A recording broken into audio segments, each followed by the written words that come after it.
Bismillahirrahmanirrahim. Assalamualaikum warahmatullahi wabarakatuh. Waalaikumsalam. Alhamdulillahi wa kafa, wassalatu wassalamu ala rasulil huda wa ala alihi wa ashabihi wa man walah ba'du. Ahibati fillah yang semoga dirahmati oleh Allah Subhanahu wa taala. Alhamdulillah, Allah Subhanahu wa taala masih memberikan kesempatan kepada kita semua untuk duduk bermajelis ilmu, yang mana kita diberikan oleh Allah Subhanahu wa taala banyak waktu, banyak dunia atau tujuan kita tentang dunia banyak sekali. Dalam 24 jam bahkan kita menghabiskan waktu untuk dunia sangat banyak. Dan alhamdulillah Allah Subhanahu wa taala masih memberikan keberkahan waktu kita, yaitu untuk duduk bermajelis ilmu. Ahibati fillah, pada malam hari ini insyaallah kita akan mulai pembahasan kitab baru, yaitu memakai Umdatul Ahkam, hadis-hadis yang berkenaan dengan hukum-hukum fikih yang dikarang oleh siapa ya ikhwan? Pengarangnya siapa? Umdatul Ahkam, penulisnya. Harus kenal dulu, kita kenalan sama penulisnya nih. Imam Al-Hafiz Abdul Ghani Al-Maqdisi. Abdul Ghani Al-Maqdisi. Dalam kitab ini jemaah, Umdatul Ahkam ini mengumpulkan hadis-hadis tentang hukum-hukum fikih, yang mana hadis-hadis tersebut itu semuanya disepakati oleh Imam Bukhari dan Imam Muslim. Maka kita akan dapati di dalamnya ada muttafaqun alaih, yaitu hadis yang disepakati oleh Imam Bukhari dan Imam Muslim. Jadi insya Allah dalam kitab Umdatul Ahkam itu hadis-hadisnya semuanya sahih. Berbeda dengan Bulughul Maram. Dalam Bulughul Maram itu hadis ketiga ini sudah mudha'afahu Abu Hatim. Ada sebagian mendhaifkan. Kalau kita lihat Bulughul Maram, itu banyak hadis-hadisnya yang masih dikomentari oleh para ulama. Ambil contoh di dalam Umdatul Ahkam, dalam Bulughul Maram yang ketiga itu an Abi Umamah Al-Bahili, itu tentang air.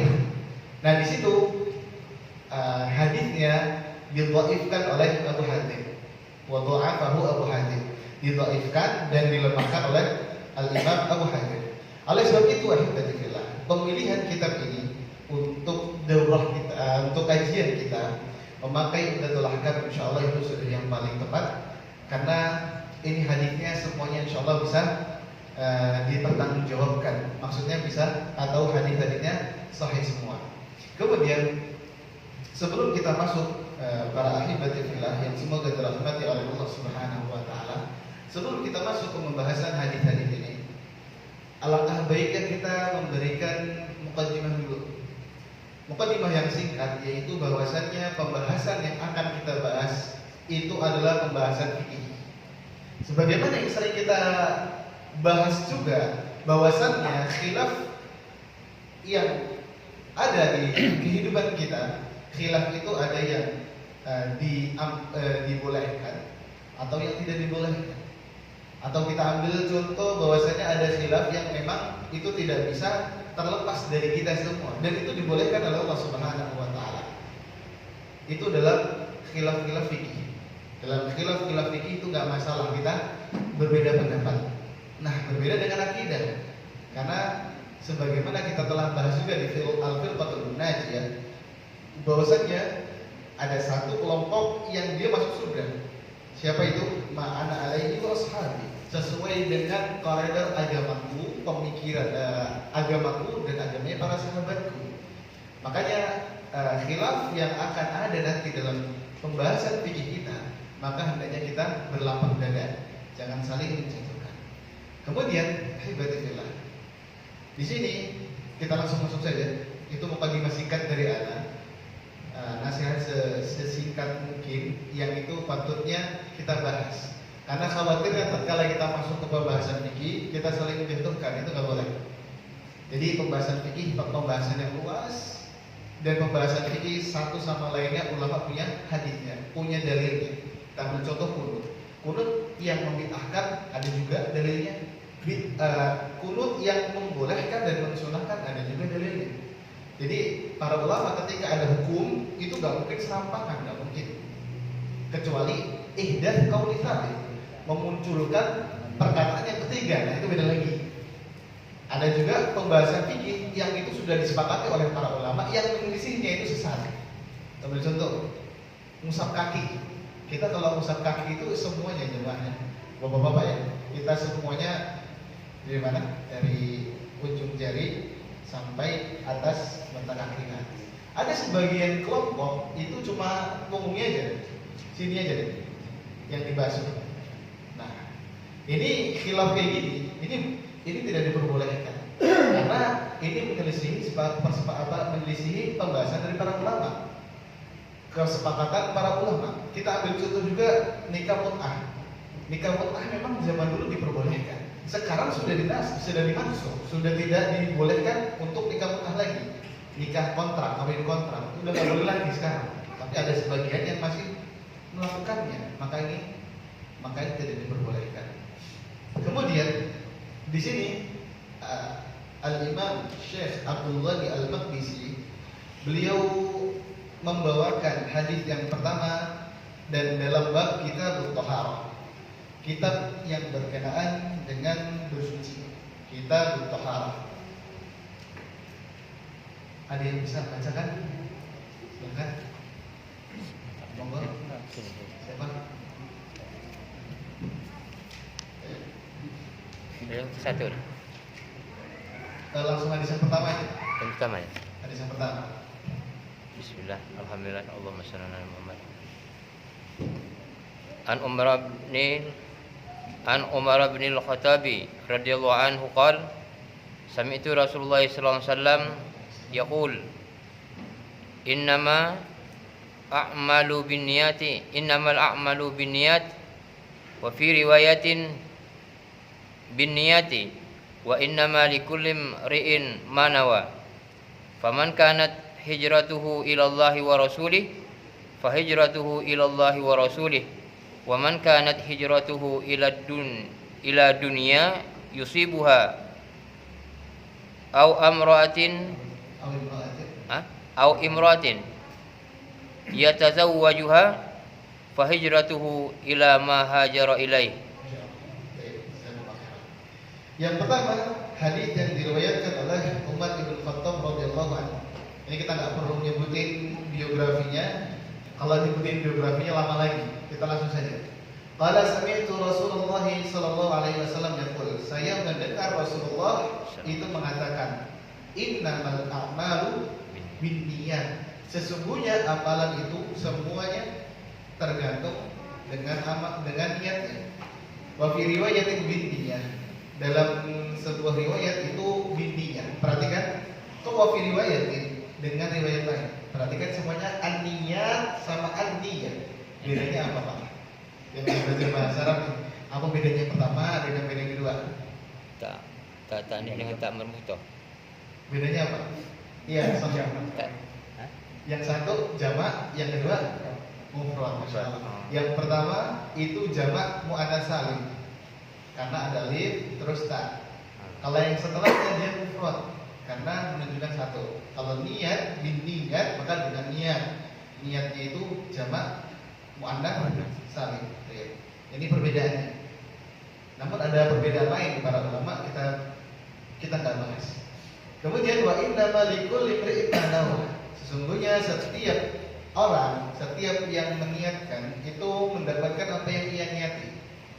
Baik itu baik niatnya ataupun buruk niatnya. Faman kanat hijratuhu ila Allah wa rasulih. Nah, di sini Rasulullah memisalkan. Maka barang siapa yang hijrahnya, niatnya dalam hijrah tersebut untuk Allah dan Rasulnya, fa hijratuhu ila Allah wa rasulih, maka hijrahnya mendapatkan atau sesuai dengan kehendak Allah dan Rasulnya.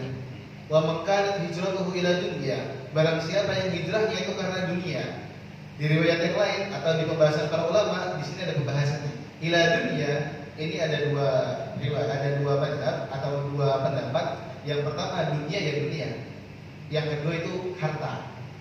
Jadi ada yang mengatakan barang siapa yang niatnya itu untuk dunia, ada yang berpendapat barang siapa yang hijrahnya itu untuk harta, Ada dua, yusibuha awimra'atin yatazawwajuha, yusibuha yang ia dapati atau untuk ngejar perempuan agar dinikahi. Fahijratuhu ila ma hajara ilaihi, maka hijrahnya sesuai dengan apa yang ia inginkan. Ahibati fillah, mengapa di sini Abdul Ghani Al-Maqdisi beliau tidak menuliskan muqaddimah dan tiba-tiba langsung hadis tersebut. Kita lihat kalau kita baca kemarin di Minhaj Al-Firqatin Najiyah itu ada muqaddimahnya, ada pendahuluannya. Kemudian kitab yang lain, kitab-kitab fikih misalkan itu ada muqaddimahnya. Namun ada juga dalam pembahasannya sebagian para ulama mengapa tidak mencantumkan muqaddimah dalam kitab-kitabnya. Contohnya Sahih Bukhari. Sahih Bukhari itu tidak ada muqaddimahnya. Sahih Bukhari tidak ada muqaddimahnya. Namun pembahasan kita jemaah yaitu mengapa di sini pengarang, mengapa di sini Abdul Ghani Al-Maqdisi mencantumkan hadis yang pertama itu tentang niat. Maka jawabannya ada tiga. Mengapa Syekh Abdul Ghani Al-Maqdisi mencantumkan hadis niat di awal pembahasan. Yang pertama karena mengikuti Imam Bukhari.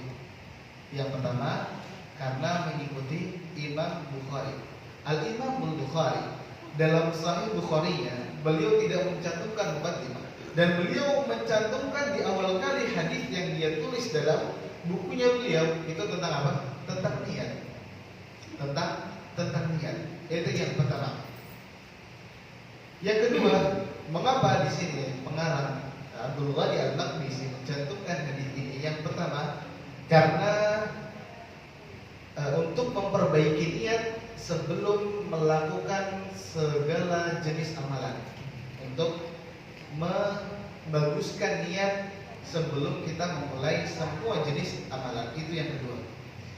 Yang ketiga, untuk peringatan bagi pembaca atau juga untuk si penulis untuk selalu mengikhlaskan niat dalam setiap amalannya. Makanya jemaah, betapa banyak para ulama yang mereka itu mempunyai karya tulis yang bagus, mempunyai karya tulis yang banyak, tapi ternyata sampai sekarang kita tidak pernah mendengar kitab tersebut. Bahkan juga kita dapati bahwasanya di sana ada madzhab selain madzhab 4. Tapi kenapa madzhab yang lain itu terkubur dengan zaman? Maka bisa jadi sesuai dengan niatnya. Imam Ahmad, Imam Syafi'i, Imam Malik dan Imam Abu Hanifah mungkin niatnya lebih bagus daripada para ulama yang lain. Maka pembahasan niat ini sangat penting. Karena bisa jadi seseorang, ada dua orang yang dia masuk masjid sama-sama ingin sholat, tapi yang satu mendapatkan nilai yang plus dari Allah, mendapatkan pahala yang lebih dari Allah, yang satunya pahalanya sedikit.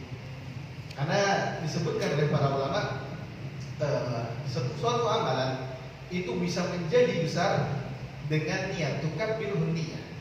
Amalan kecil bisa menjadi besar pahalanya dengan apa? Dengan niat yang bagus. Juga ada amalan yang dia besar tapi dapat poinnya, dapat pahalanya dari Allah itu sedikit. Tusaghirun niyah. Karena niatnya dia yang kurang bagus. Maka sebisa mungkin tatkala kita selalu hamba Allah Subhanahu wa taala yang belajar juga, hendaknya kita niatnya ikhlas karena Allah Subhanahu wa taala. Kemudian ahibati fillah yang semoga dirahmati oleh Allah Subhanahu wa taala. Kemudian ada pertanyaan. Apa sih kaitannya kitab Thaharah, kitab tentang bersuci dengan niat? Itu kaitannya apa? Kok tiba-tiba di sini Abdul Ghani Al-Maqdisi beliau mencantumkan hadis niat itu pertama kali di hadis tentang kitab Thaharah, kitab tentang bersuci. Apa kaitannya niat dengan bersuci? Maka kita bahas dan kita jawab. Apa hadis ini? Kaitannya hadis ini dengan Thaharah. Maka kita jawab bahwasannya karena sebagian taharah itu ada yang butuh kepada niat yang sahih, dan yang kedua sebagian bersuci itu hanya untuk mendapatkan pahala. Anak ulangi. Jadi gini, dari jamaah yang semoga dirahmati oleh Allah Subhanahu wa taala. Apa korelasi? Apa kaitannya antara hadis innamal a'malu binniyat, sesungguhnya amalan tergantung pada niatnya, dengan kitab Thaharah? Kita bahasnya tentang kitab Thaharah. Apa korelasi keduanya? Apa alaqahnya? Kaitannya? Maka kita jawab karena bersuci itu butuh dengan niat. Butuh dengan niat. Karena niat dalam bersuci itu ada dua. Karena niat dalam bersuci ada dua. Yang pertama, ada yang butuh dengan niat yang benar, seperti wudhu. Maka kalau misalkan wudhu niatnya salah, maka bisa jadi tidak sah wudhu tersebut. Yang kedua, ada bersuci yang niatnya itu hanya untuk mendapatkan pahala, seperti membersihkan najis. Membersihkan najis itu jemaah nggak perlu niat, itu juga dia tetap bisa bersuci. Misalkan jenengan, kalau misalkan dikencingin sama, misalkan ada bapak-bapak dikencingin sama temennya, misalkan ada bapak-bapak dikencingin sama temennya, terus dijemurlah sama temennya, terus dia tak bisa kencingin, sini bajumu tak jemur, kemudian habis dijemur itu kering, maka baju tersebut masih baju yang sudah suci atau masih baju yang tidak masih baju yang terkena najis? Gimana Pak? Baju tersebut yang habis dikencingin temannya tadi, kemudian dijemurlah sama temannya. Setelah itu, setelah 5 jam kering, maka baju itu boleh dipakai untuk sholat apa enggak? Kenapa? Karena belum bersuci. Karena belum bersuci kan? Karena belum bersuci. Nah, dari sini ada pembahasannya, yaitu apakah angin, apakah panas bisa menghilangkan najis atau enggak. Jadi mazhab Syafi'i insyaallah itu mengatakan tidak bisa. Walaupun ada kencing terus dia kering, dia tetap najis. Tapi sebagian pendapat yang lain, ketika sudah kering ya udah hilang kok gitu. Udah hilang berarti sudah bisa dipakai untuk sholat gitu. Jadi seperti itu. Maka kita tatkala menghilangkan najis dalam baju kita jemur, kita nggak niat, itu sudah boleh. Tapi kalau niat untuk dapat pahala, boleh apa enggak? Boleh. Betapa banyak amalan yang boleh, yang mubah, ketika kita niatkan bagus, maka akan mendapatkan pahala. Contohnya main badminton. Jenengan suka main badminton nggak Pak? Suka, ada yang suka. Ada yang juara kampung juga. Ada yang juara tarkam juga. Nah, tatkala main badminton, kemudian ini kan badminton boleh ya, badminton umumnya boleh lah. Ketika dia bermain badminton, terus niatnya agar sehat, kemudian agar kuat, agar ketika naik haji nggak capek misalnya, ini dapat pahala enggak? Dapat pahala. Karena tadi sudah kita sebutkan bahwasannya korelasi antara kitab Thaharah dengan hadis yang pertama ini, bahwasannya Thaharah butuh niat, bersuci butuh niat. Namun niat di sini bisa ada dua, niat yang memang dia sebagai syarat dalam suatu ibadah, atau niat yang dia bukan syarat. Kalau misalkan mau niat, maka dia dapat pahala. Kalau nggak niat, maka nggak dapat pahala. Jadi seperti itu. Kemudian ahibati fillah yang semoga dirahmati oleh Allah Subhanahu wa taala. Jadi kita bisa tarik kesimpulan dari hadis Nabi sallallahu alaihi wasallam, innamal a'malu binniyat. Jadi semua amalan itu kita kalau mau dapat pahala tergantung pada niat kita. Kalau misalkan dalam niat kita dalam niat kita itu buruk, maka kita tidak mendapatkan poin dari Allah, tidak mendapatkan pahala dari Allah. Nah, jadi seperti itu. Jadi seakan-akan di sini Nabi mengatakan bahwasanya semua amalan yang jenengan itu amalkan, kalau misalkan diniatkan dengan niat yang bagus, bisa mendapatkan pahala yang lebih di sisi Allah Subhanahu wa taala. Kemudian pembahasan niat itu ada 7 jemaah. Pembahasan niat itu ada 7. Sebagaimana yang dikatakan oleh sebagian para ulama, haqiqatun hukumun mahallun wa zaman kaifiyatun syartun wa maqsudun hasan. Jadi pembahasan itu ada 7. Pertama, hakikat dari niat. Apa sih definisi dari niat? Kemudian yang kedua, hukum dari niat tersebut. Kemudian mahal, tempatnya niat itu di mana? Yang keempat, zaman atau waktu niat. Kita tuh niatnya kapan? Yang kelima, syarat niat. Yang keenam, tadi berapa? Kaifiyah, tata cara niat bagaimana? Dan yang ketujuh, maksud. Jadi tujuan dari niat tersebut itu apa? Tayyib. Anda mau tanya? Jamaah, niat itu apa sih? Niat itu apa?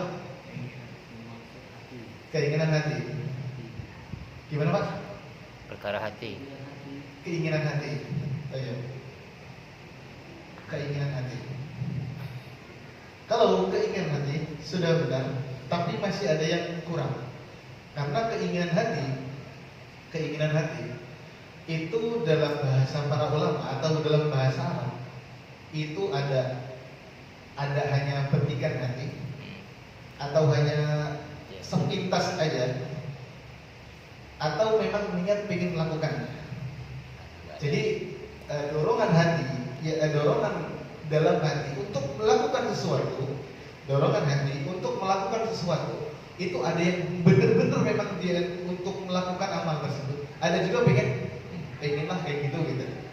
Pengenlah kayak gitu. Makanya kalau kita lihat hadis-hadis Nabi Shallallahu Alaihi Wasallam dan penjelasan para ulama, tatkala niat itu hanya cuma keinginan dalam hati, maka bisa jadi itu nggak dapat pahala apa-apa. Nah, kalau misalkan memang dia itu niat benar-benar untuk melakukan amalan sesuatu, maka dia bisa mendapatkannya walaupun dia tidak mengamalkannya, karena cuma sudah niat aja. Jadi niat itu adalah dorongan hati yang kuat untuk melakukan sesuatu. Di sebagian para ulama menambahkan yaitu berbarengan dengan perbuatannya. Jadi ana simpulkan yaitu dorongan hati, niat itu dorongan hati untuk melakukan suatu amalan dibarengi dengan permulaan amalan tersebut. Contoh gini, niat dalam sholat itu tatkala kalau di pembahasan mazhab Syafi'i itu niat itu tatkala takbir Allah itu sambil niat dalam hati bahwasannya saya ingin melakukan sholat wajib maghrib misalkan, Allahu Akbar. Nah, makanya sebagian para ulama ketika membahas tentang niat itu muqtarinan bil fi'l, yaitu langsung bersambung dengan perbuatannya. Awal wudu itu pas kapan? Pas basuh tangan atau pas kumur-kumur atau pas nganu wajah atau langsung pas kaki? Basuh tangan. Nah, kalau basuh tangan niatnya di sini itu niat sunnah.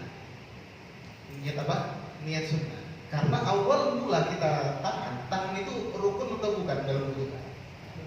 Bukan. Rukun pertama wudu apa? Wajah. Jadi kalau niat awal pas tatkala aku niat untuk berwudu karena Allah Subhanahu wa taala, wudu yang wajib, maka pas tangan ini sunnah hukumnya. Ada pun wajib dia ketika meniatkan itu tatkala dia pas masuk muka, pas masuk wajah, karena wajah itu amalan pertama yang rukun dalam berwudu. Makanya tatkala kita niat dalam sholat juga, niat awal itu tatkala takbir Allahu Akbar sambil niat. sambil niat. Nah, itu adalah hakikat dari niat. Definisi dari niat. Yang kedua, hukumnya niat. Hukum niat itu kita katakan wajib aja gitu. Hukumnya wajib niat. Hukumnya wajib niat. Kemudian tempatnya niat.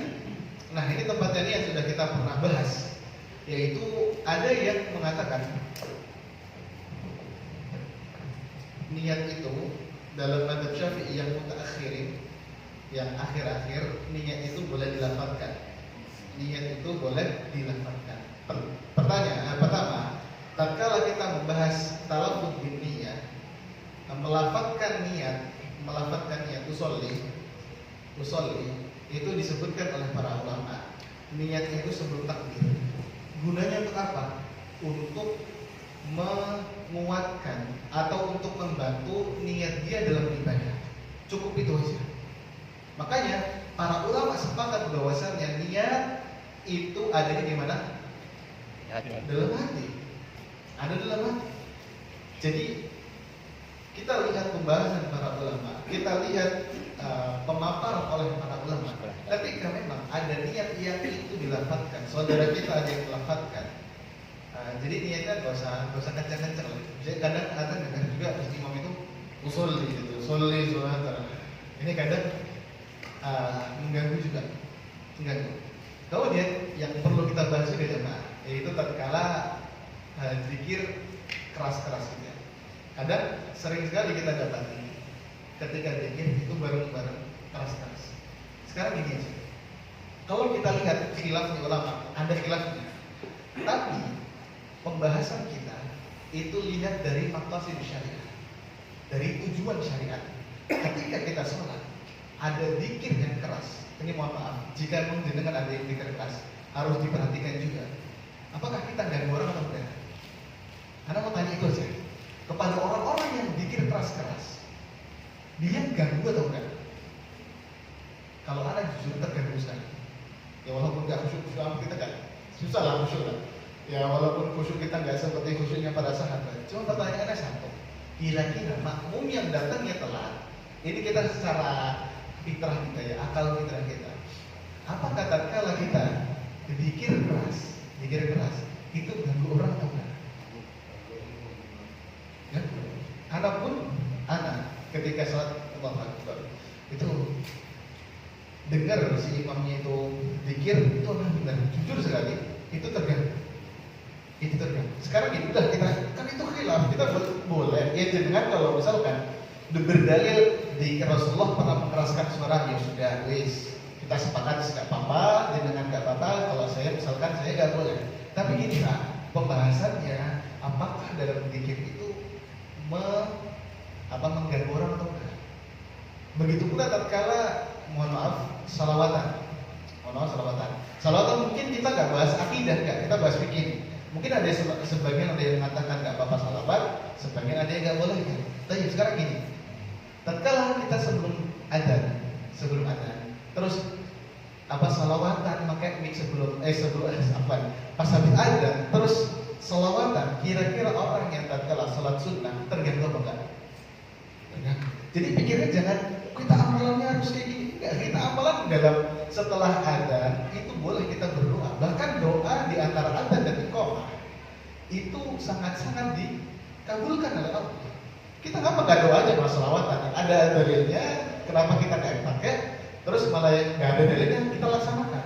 Terus ngomong kayak gini, semua nggak boleh. Bukan masalah semua nggak boleh. Jenengan aja nggak mau melakukan yang sebelah sini gitu loh. Jadi tatkala kita habis sholat, habis adzan, la ilaha illallah gitu kan. Kemudian kita harus sholat sunnah, kemudian kita berdoa. Nah itu ada dalilnya.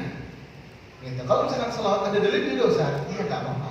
Tapi kalau misalkan salawat sendirian itu nggak apa-apa. Tapi masalahnya sebagian masjid itu keras-keras sampai terganggu makmumnya.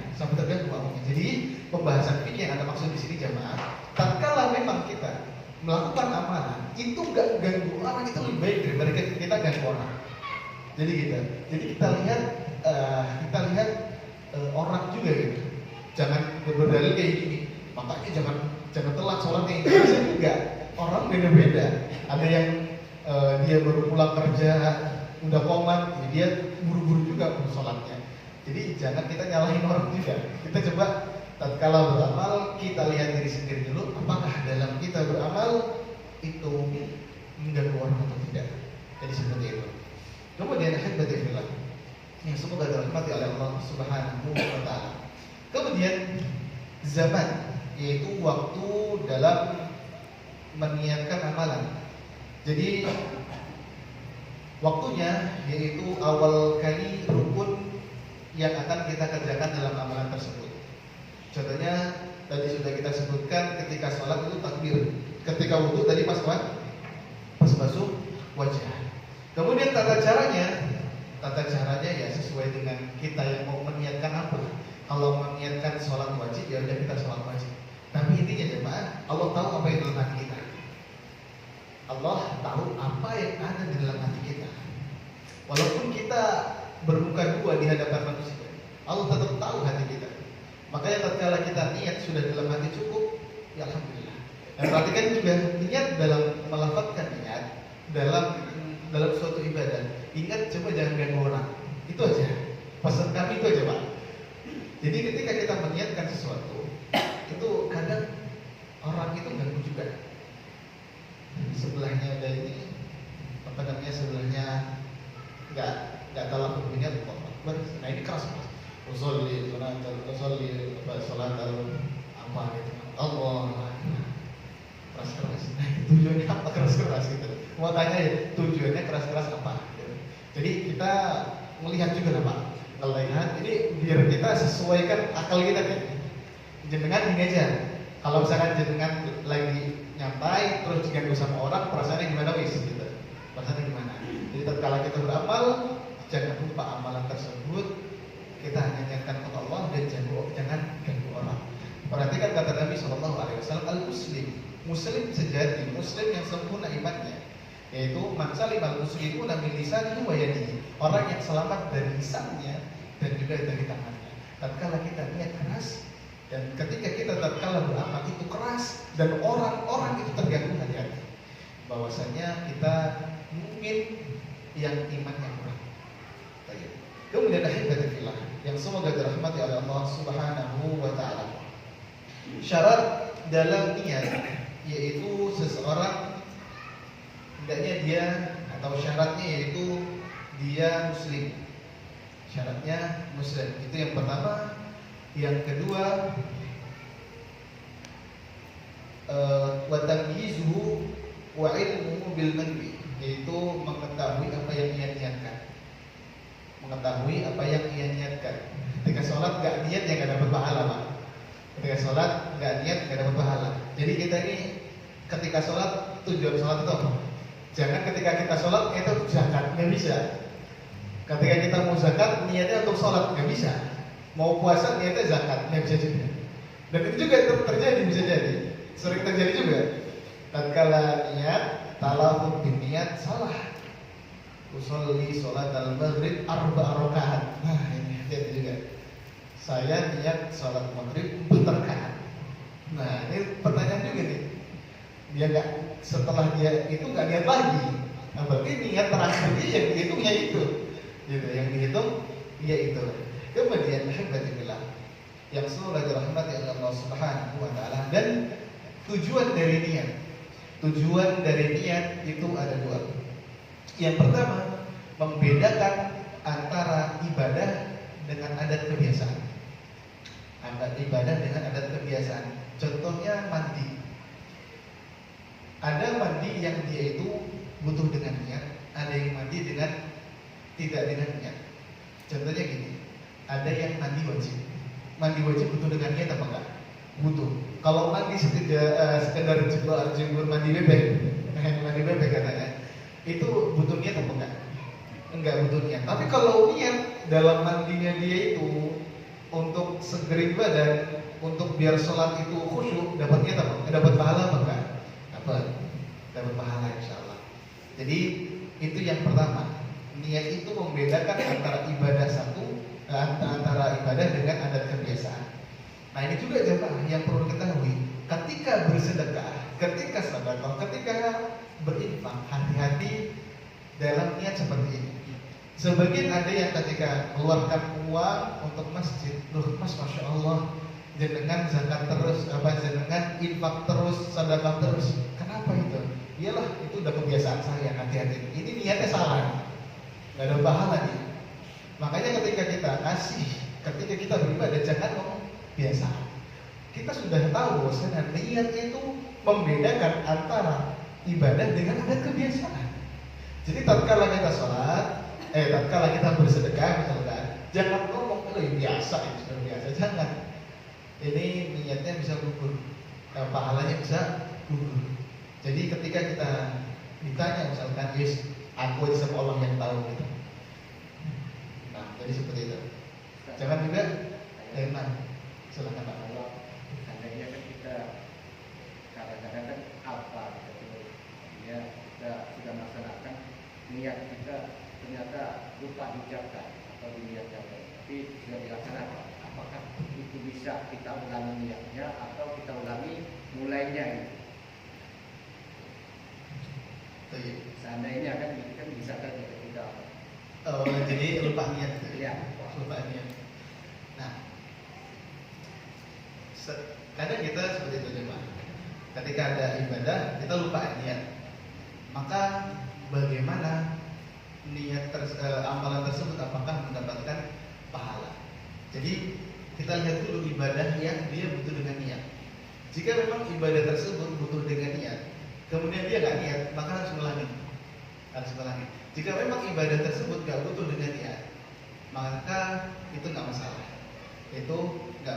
Namun kalau misalkan udah bersedekah, terus lupa niat ya gitu, lupa niatnya, maka bagaimana? Semoga saja itu dikasih Allah Subhanahu Wa Taala, walaupun jenengan nggak. Tatkala ngasih orang itu nggak berniat, barangkali tatkala orang itu dapat uang, dipakai untuk amalan yang bagus, dipakai untuk beli baju, untuk sholat, insya Allah itu berpahala. Nah, jadi kalau misalkan ibadah yang kita lakukan itu lupa niat, maka kita ulangi. Kita ambil contoh sholat. Nah, sholat itu syaratnya, salah satu syaratnya itu kan niat ya. Salah satu syaratnya itu niat. Maka tatkala sholat itu nggak ada niatnya, maka ulangi. Ada lagi jemaah yang mau bertanya, silahkan. Atau azannya masih berapa menit lagi Pak? Ada 10 menit lebih. Sekitar 10 menit lagi. Silahkan Pak. Bukankah kita kan kalau misalnya dari rumah mau ke masjid, mau sholat isya misalnya, dari rumah itu kan kita memang sudah niat untuk sholat isya di masjid, tapi pada saat sholat kita lupa baca niat. Iya, Masya Allah. Jadi sebagian memang ada yang mengatakan tatkala kita jalan itu kan sudah niat, mau sholat ke masjid itu sudah niat. Jadi tatkala seperti itu, insya Allah nggak masalah. Karena memang Allah sudah tahu niat kita, tujuannya itu untuk sholat, gitu. Makanya tadi sudah kita bahas, ada yang mengatakan talafut niat. Jika memang orang itu nggak mentalafut niat, nggak melafazkan niatnya tatkala beribadah, itu ketika dia meninggalkan hukumnya sunnah. Nah, jadi pertanyaannya, tatkala kita sudah berangkat ke masjid, kan itu sudah dihitung sholat isya juga niatnya, maka itu insya Allah nggak masalah, sudah dihitung niat insya Allah. Jadi seperti itu. Ada lagi jemaah yang mau bertanya?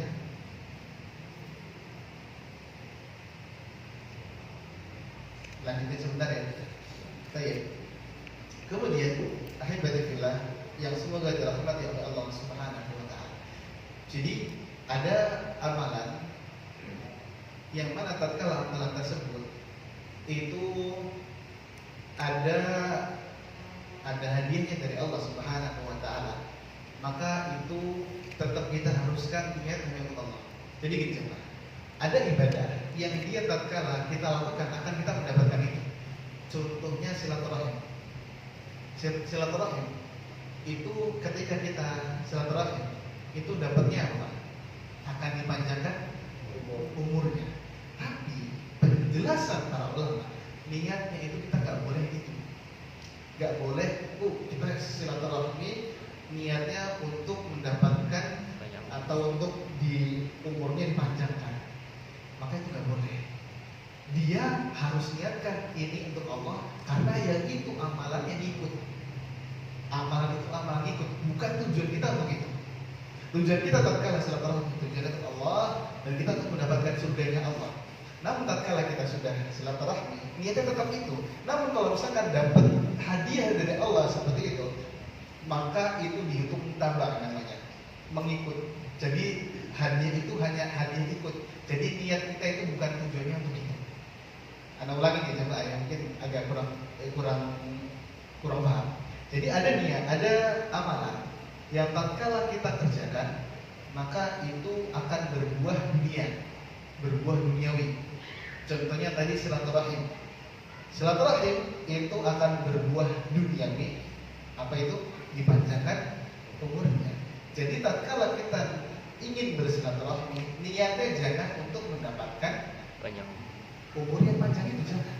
Tapi niatnya kita untuk Allah tetap, untuk mendapatkan surganya Allah.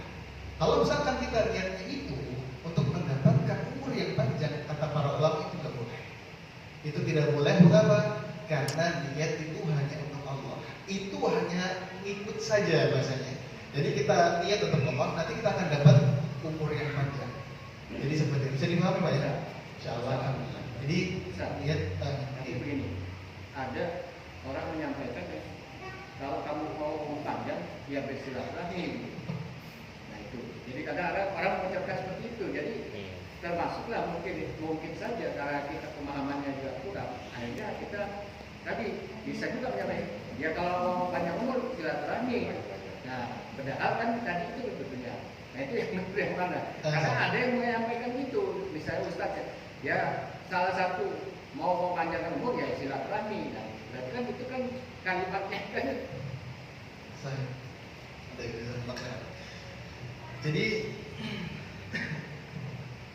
akan anda bacakan bagaimana naskah dari para ulama. Jadi sebagian para ulama seperti Syekh Syibri insyaallah, beliau ulama Madinah, ulama yang di Arab Saudi mengajar di sana, dan insyaallah ulama-ulama lain juga membahas yaitu tentang seperti itu tadi yang dikatakan jenengan, bahwasanya kalau mau umurnya panjang, sebentar ya, kalau mau umurnya panjang ya kamu harus silaturahmi. Jadi kita nggak boleh menghiaskan apa ya, orang itu biar silaturahmi dia agar mendapatkan itu, kita nggak boleh. Jadi tetap bagaimana dia ketika silaturahmi niatnya hanya tetap untuk Allah, jangan untuk mendapatkan pahala yang panjang, karena pahala yang panjang ini ikut bahasanya. Anak baca sebentar ya. Wa ala hadza yanbaghi ayyulam, hendaknya harus dipahami annal a'mala, sesungguhnya amalan-amalan yajibu an yunwa bihal ajrul ukhrawi wa wajhullahi azza wa jalla. Hendaknya dia tatkala meniatkan niatnya itu untuk mendapatkan akhirat, dapat surga dan mendapatkan wajah Allah. Fa in hasala syai'un, kalau misalkan mendapatkan sesuatu min umurid dunia, dari perkara-perkara dunia tadi seperti apa? Panjang umurnya fid dunya, fa innahu yahsulu tab'an bi ghairi niyatin lahu. Itu akan mendapatkan tabak itu ikut dari pahala tersebut. Dan nggak boleh meniatkan hanya untuk panjang umur, gitu Pak. Jadi yang tepat yaitu bahas masalah seperti ini. Kalau mau umurnya panjang, maka kamu harus silaturahmi. Jangan kayak gitu. Jadi kita ketika menasihati orang atau menyemangati orang, jadi Pak, ada namanya amalan yang bisa memanjangkan umur, nah, yaitu namanya silaturahmi. Tapi dalam silaturahmi ini, ketika kita mau bersilaturahmi niatnya untuk Allah, niatnya hanya untuk Allah, maka kita akan dapat pahala dunia. Gitu. Jadi tatkala meniatkan niatnya untuk akhirat, adapun yang mendapatkan dunia ini hanya ikut saja, ikut pahala dari Allah Subhanahu wa taala. Seperti itu Pak. Kan ada yang katanya kalau mau dapat rezeki ya bersilaturahmi. Kita sama kan gitu. Iya sama. Juga ada yang mengatakan kalau mau tambah rezekinya sholat duha, gitu ya. Nah, gitu. Baik. Jadi yang tepat dari ini dibahas juga oleh para ulama akidah, ulama tauhid, maka harus niatnya tetap untuk akhirat dan ini ikut saja. Tidak boleh untuk niatnya khusus untuk itu. Wallahu taala a'lam. Mungkin itu yang bisa saya jawab. Insyaallah kalau ada pertanyaan disimpan dulu Pak ya. Cuman pekan depan kita akan bahas lagi. Barakallahu fikum. Kita akhiri dengan kafaratul majelis. Subhanallahumma wa bihamdika asyhadu an la ilaha illa anta astaghfiruka wa atubu ilaik. Assalamualaikum